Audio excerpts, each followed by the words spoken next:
Question number 1. The diagram 6.1 shows a scale drawing of a plane wavefront approaching a gap in a barrier. Look at this figure, children. We have wavefronts. 1, 2, 3, 4 wavefronts are there. There is one more. 5. Wave direction is always perpendicular to the wavefront. Means a wave strike on a barrier. A wavefront strike on a barrier. What happens with the wave? What happens with the wavefront? Now we have the question on figure 6.1. You need to draw the pattern of the wavefronts after the wave has passed through gap. Now you know, children, what happens with the wavefront? Wavefront width is comparable to the width of the barrier. Basically, a diffraction will take place. This wave will diffract, and you have to draw the diffracted pattern of the wavefront. So how will I draw this wavefront? While drawing a wavefront, children, you have to remember few things. Suppose this is the first one, diffraction will be maximum. Wavelength, try to keep it same. So this is the wavelength. So when you are drawing the pattern, almost you have to take the same width, means the wavelength. I can represent one more. So similar like this. So this is the pattern. At least 3 patterns you have to show in exam. At least 3, children. Please remember. Next question. After drawing the wavefront, diffracted wavefront, the second part is the wave approaching the barrier has a wavelength 2.5 centimeter and a speed of wave is 20 centimeter per second. Wave is approaching to the barrier by covering a distance of 20 centimeter every second. Calculate the frequency of the wave. To calculate the frequency of the wave, what equation should I apply here? 9th class students. What equations? What is the right equation to apply? Distance, wavelength is given, speed is given. It should be speed divided by wavelength. Yeah, we have an equation that which give a relation between velocity of the wave is equal to frequency multiplied by wavelength, that is lambda. So you can put the value V is given 20 centimeter equal to frequency multiplied by wavelength 2.5 centimeter. Cancel out centimeters, and then F is equal to 20 divided by 2.5. How much is this value? 8. Okay, so the final frequency is 8. What about the unit? So there is a certain, you know, centimeter Or second. centimeter per second. 8 second inverse, or you can write 8 hertz. Remember, children, this V is a speed that is in centimeter per second, which is given in the question. Any doubts till now, children? No. No, sir. Okay. No, sir. Next question. Next part. State what happens if anything to the frequency of the wave as it passes through the gap. We have seen in our theory lesson, children, frequency doesn't change whether it is reflection, refraction, or diffraction phenomena. The wave after reflection, after refraction, or after diffraction, it travels with the same frequency. There is no change happens. There may be a possibility of that wavelength increase or decrease in some of the phenomena, but frequency remains unchanged. So we have calculated frequency 8 hertz in the previous, in B part. That is the same frequency Means here that the frequency is still 8 hertz, or it means you can write it remains same or no change. Anyone is valid answer. D part is there. In the next one, explain in terms of diffraction why a car radio may pick up low frequency radio signals but not pick up high frequency radio signals when the car is traveling behind a hill. Remember children, car is traveling behind a hill. This kind of problem I have taken while we were talking about discussing about the topic in class lesson. So here, a car radio may pick up low frequency. What do you mean by children low frequency? Low frequency means high wavelength. High wavelength. Remember that frequency and wavelength, they are in inverse proportional. Remember children. Low frequency, frequency is inverse proportional with the wavelength of a wave. In a hill, car is traveling behind a hill. So the width of a hill to reach the signal to the car or in the bottom of a valley, that diffraction should be maximum. And this diffraction is maximum only possible if the incident wavefront having a wavelength comparable to the wavelength of the comparable to the width of the barrier or obstacles, in this case which we have a hill. So you need high high wavelength signal at low frequency signal. That will be the answer. Let me repeat, children.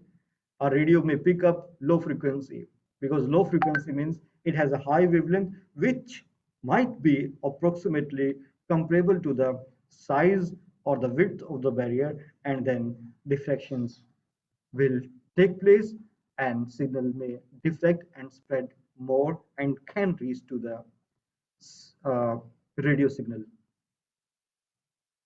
in a car. Anything, children, you want to discuss?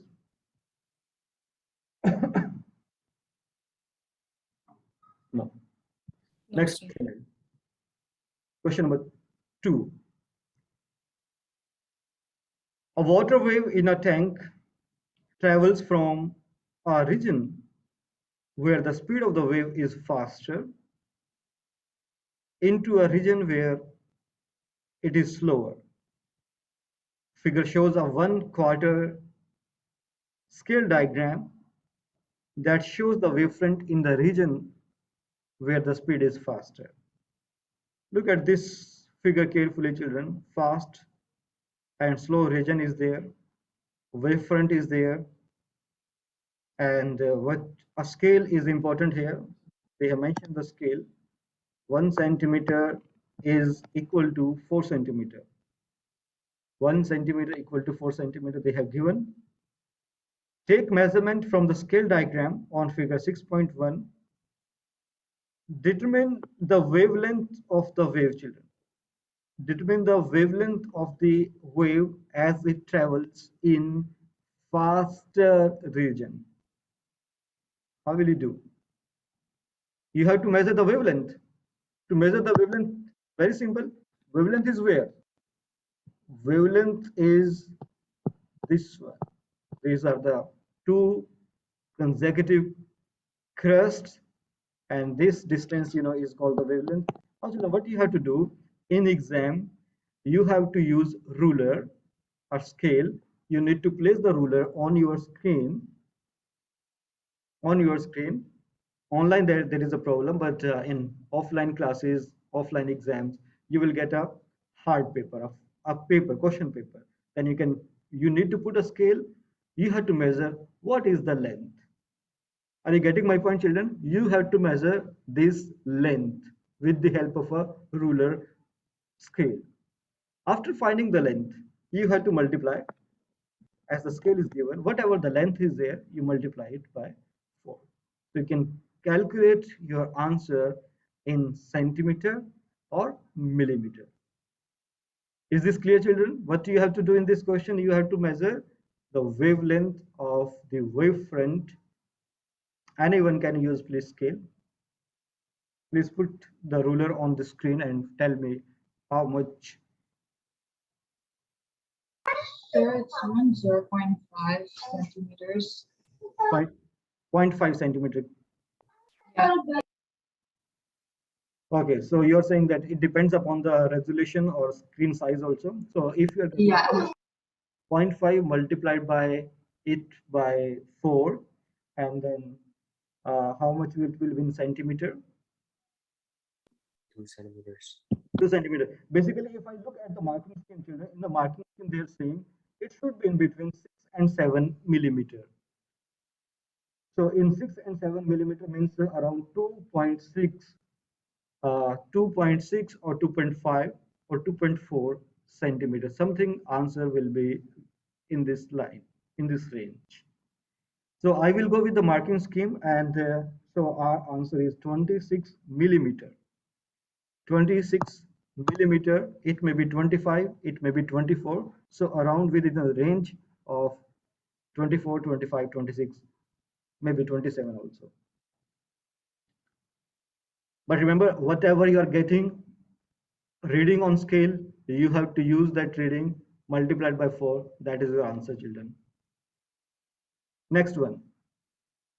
The speed of the wave in the faster region is given 0.39.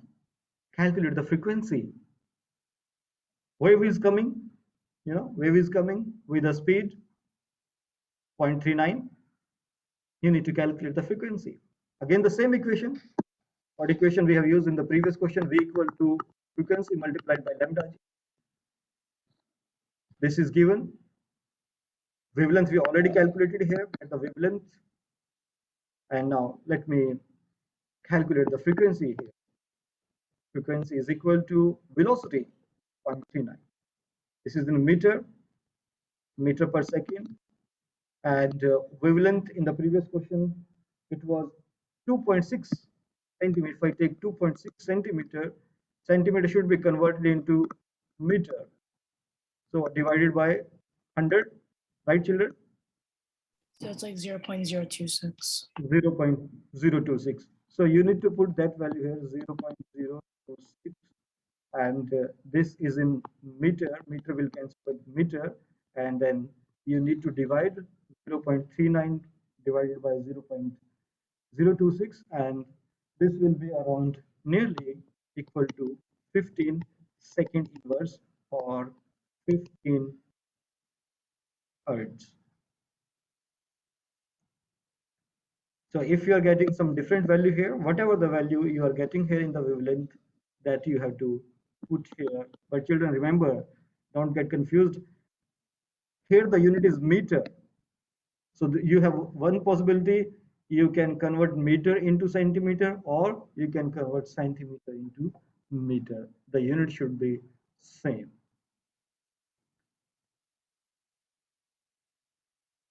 On figure 6.1, draw lines that indicate the position of the wavefronts of the water wave in the slower. Okay.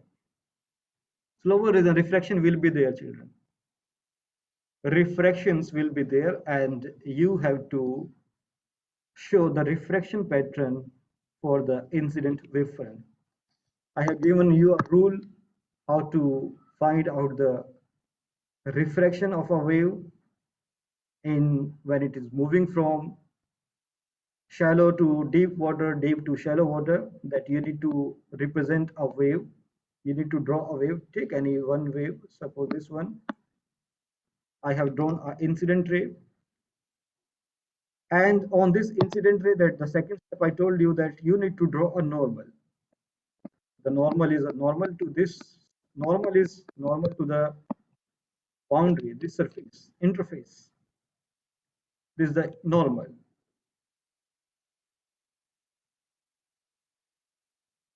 After drawing this, you have to recall the concept. The wave is moving from fast to slow. Its velocity will slow down. So it means instead of the wave going in this direction, if the interface is not there, so the wave will keep going in this direction. But here we have the interface, we have a boundary, speed of the wave slow down. So then what happens? As it slow down, let me use this, and this will go like this, something like this. I don't know that what is the refracted angle, but definitely it will turn towards the normal. I don't know with how much angle, but definitely it won't go towards x, it will go below x and something the line which I have drawn here. Are you getting this point, children? Last time that the Sneha you asked how to draw this pattern, still that the question is not complete. Now, this is the refracted wave. You have to show the wavefront. Your answer will be in the terms of wavefront, and the wavefronts are always normal to the refracted ray. So now what I will do, I will use a scale, and from the first wavefront here, at the smaller one, you need to take a scale and draw a line, a straight line that is perpendicular to the refracted ray. The second one will be something like this. Third one will be on here. So these are the patterns, and I can proceed further. Maybe I can draw one more here. I can draw one more here like this. So these are the pattern. Overall, if I show this is the reflected ray, and the pattern that the wavefront will be perpendicular to the wave like this. So how many wavefronts you can draw? You can draw here, and remember this should be perpendicular. One more thing I have concluded from here, I can conclude, and that is that here in the fast region, the wavelength is lambda, but once it entered into the slow region, you can see that the wavelength of the wave has wavelength of the wavefront or the wavelength of the wave has reduced because the velocity or the speed is decreased in the shallow or slower region of space. Is this clear, this question, children? Even though that the drawing is not perfect, but you have to use scale, or you can use the tools to draw the uh, for example, like if I use the tool, so use the line like this to draw the perfect line. So the line should be like parallel, like this. These are the parallel lines like this is not the parallel, but it should be parallel like this. And if I have to draw the reflected ray, so something like this. So these are the normals.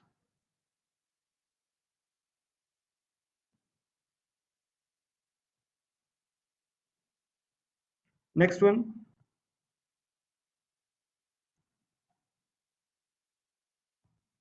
Yeah, here what happens to the frequency of the water wave as it passes to the into the slower region? Yeah, anyone? Dion came. What happens to the frequency?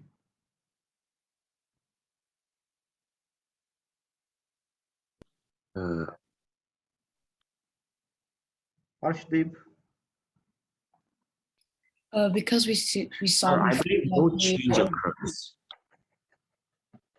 we saw before that the wavelength decreases as it passes through a slower region, and since frequency is indirectly proportional to the wavelength, that means that frequency would increase. No, Kezia, that the point I have, that frequency doesn't change. Oh yeah, Yeah. yeah, okay. Never change. Never Okay, change. so it doesn't change. Okay. Yeah. So that's here. Many students they use the same equation, but it doesn't change. Okay, so Question number third. Question number third. Figure point 5.1 shows a metal held in a clamp, and the end of the strip is pulled down and released. so that the strip vibrates. Explain what is meant by the frequency of the vibration of the strip. Frequency definition.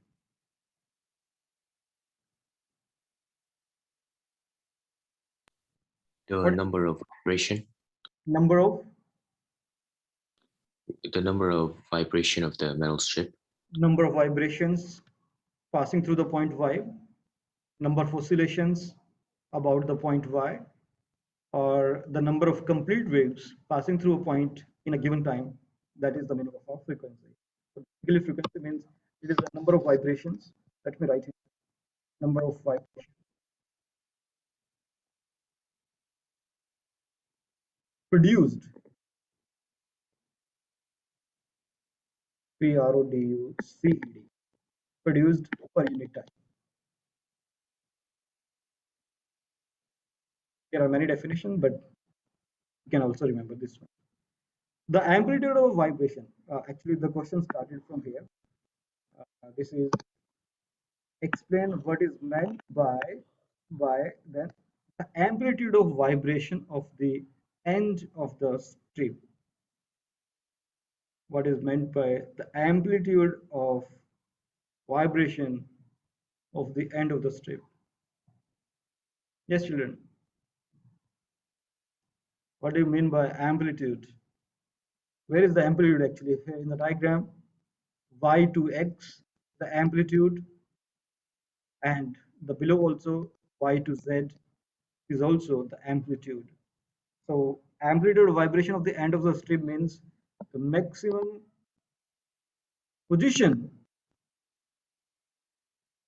of end x or y. From where? From the mean position. And what is that mean position? Sorry, not x and y, sorry, x and here it will be z. Let me write it, delete it first.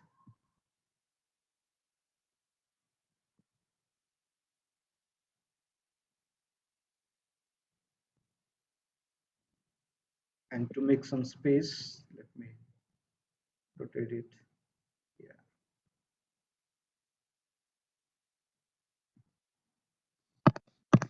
So what is the amplitude of vibration of the end of the strip? The maximum position or the maximum displacement of x and z from the mean position, from the mean. And what is the mean position? Y.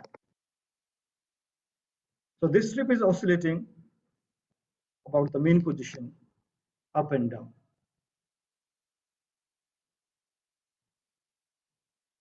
Yes, Neha, we can call it displacement. Maximum position of x and z from the mean position, or the displacement of the end x and z from the mean position, or the maximum displacement basically. So this is the second part. I is done. Then the B, question B is a little bit complicated, challenging, required certain critical thinking, and everybody please involve in this question. Figure 5.2 shows two tall buildings A and B that are 9 meters apart. Our student stand at point P so that his distance from the building A is 33 and the remaining distance from the building B will be 66. After clapping his hands once, he hears several echoes, and the speed of sound in air in between the two buildings A and B where the person is standing, air is there. Air is there. So once he claps, like one clap, sound move. Where? All direction. From point P to the left side means towards the building A, at the same time towards the building B also. Right now I'm speaking here, so my voice is going straight directions, left side, right side at the same instant of time. Now the question is, calculate the time interval between clapping his hands and hearing the first echo. When will I get back the first reflected sound? Means when I will hear, after what time actually they are talking about, after what time interval I will hear echo. Children, first echo. How will you do? All of you please try to do this question. Important question, interesting question. Remember the distance? This concept, children. He clapped, so the sound will going to this side, and at the same time, it is going along this direction also. Echo means when the reflected sound raised to the point P.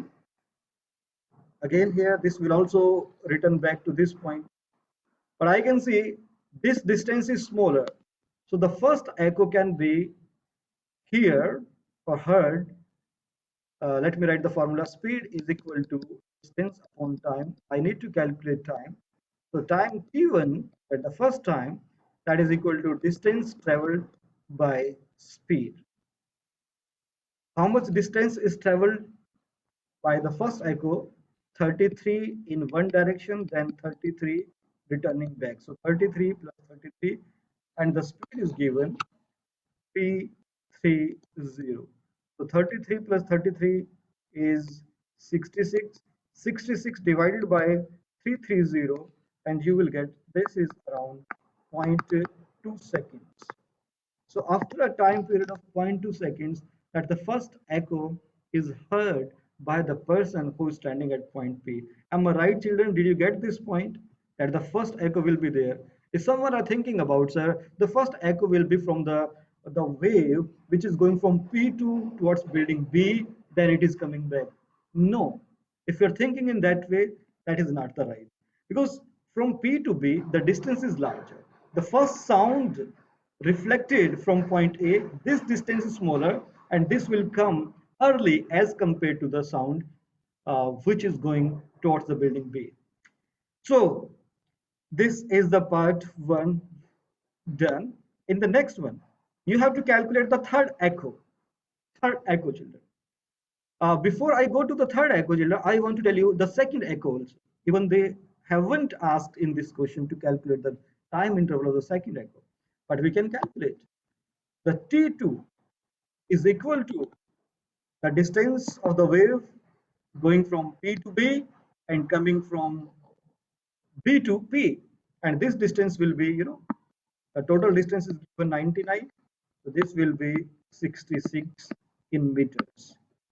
So 66, I can multiply by 2. I have to add 66 plus 66 divided by the same speed, 330. Use calculator, children. And this will be Sure, this is for the second echo, right? 0.4. 0.3. 0.4.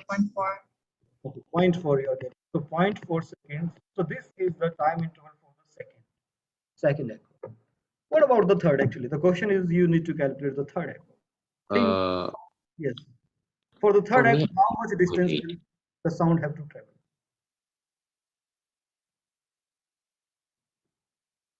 Yes, please repeat. Uh, Third echo.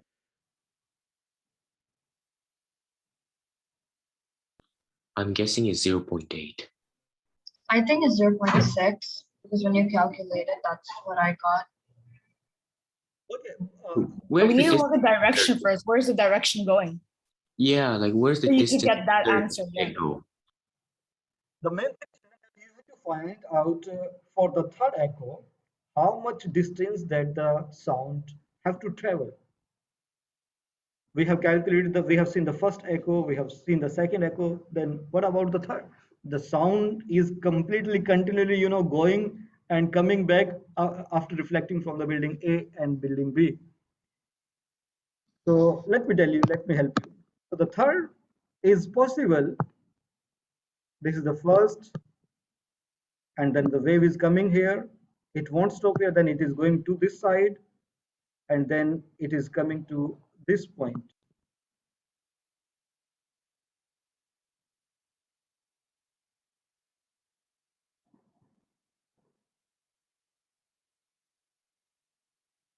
Still, any other possibility is the third echo, this one?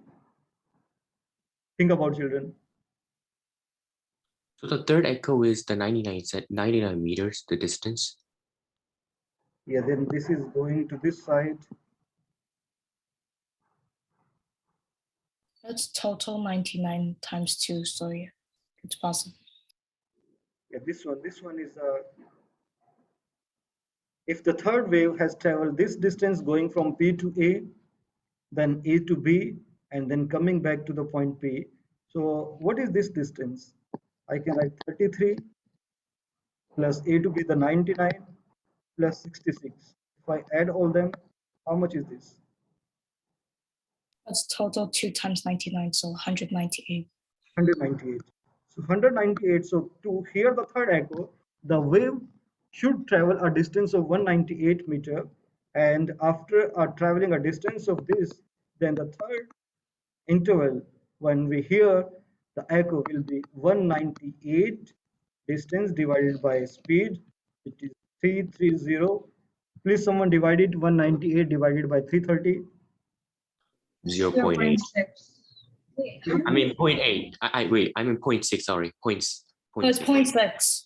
0.6 seconds. So 0.6 second is the interval after which the third echo is heard. Similarly, the possibility of the fourth echo, maybe it will be very, very, what I say, faint, and maybe the fourth one also there. You can also calculate that time.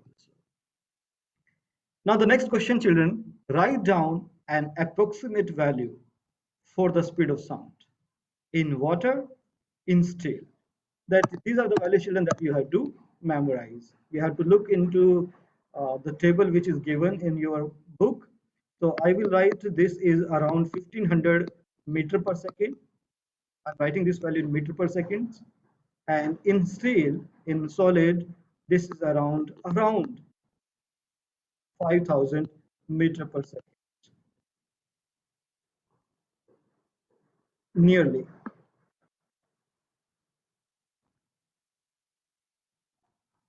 Last time I told you that you have to remember speed of sound in air, speed of sound in water, speed of sound in a solid also, and in the solid also we have the different categories. In diamond, I can recall that the value was 12,000 meter per second.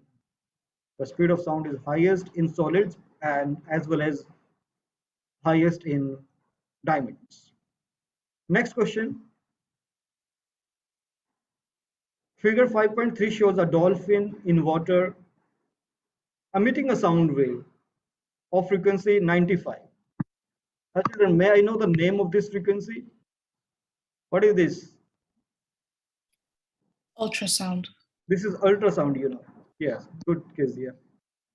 And can the human being hear this voice, this sound produced by the dolphin? No. No, we can't, because this our limit is up to 20 hertz to 20 kilohertz. This is the range for the human being, and this is beyond 20,000 kilohertz, which is 95. It is ultrasound. And now, what is the question? Using your value from CI, calculate the wavelength of this sound wave.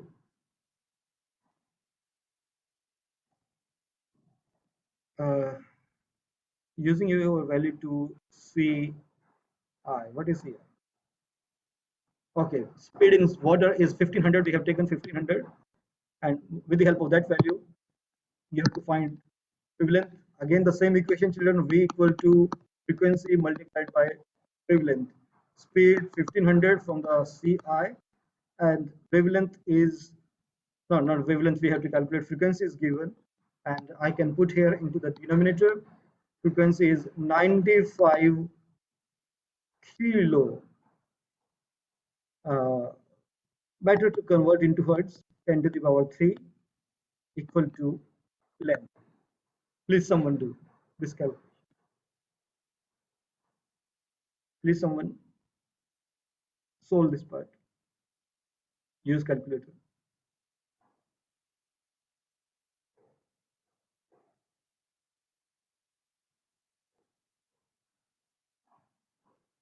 It's coming around 0.015 or 16. So why do you multiply 95 with 10 to the power of 3? Kilohertz is given. Kilohertz, you can see 95 kilohertz. I have converted into hertz. Oh, okay, sir. It's like around 0.02 hertz. This is our D. Question number 3. But let me check in the marking scheme that what is the answer. Here they are saying 0.016. Did you get the same, children? 0.016 meter. Yes, sir. We were just rounding it up to a closer value. Okay. Okay, 0.01. Yeah, correct. Yeah, rounded up to 2. To 3 significant 2. Okay, these are the things, children, I want to discuss. The remaining question, I am going to share this file, PDF file, in class WhatsApp group, and then you have to do the remaining questions. Any confusion, we will discuss it.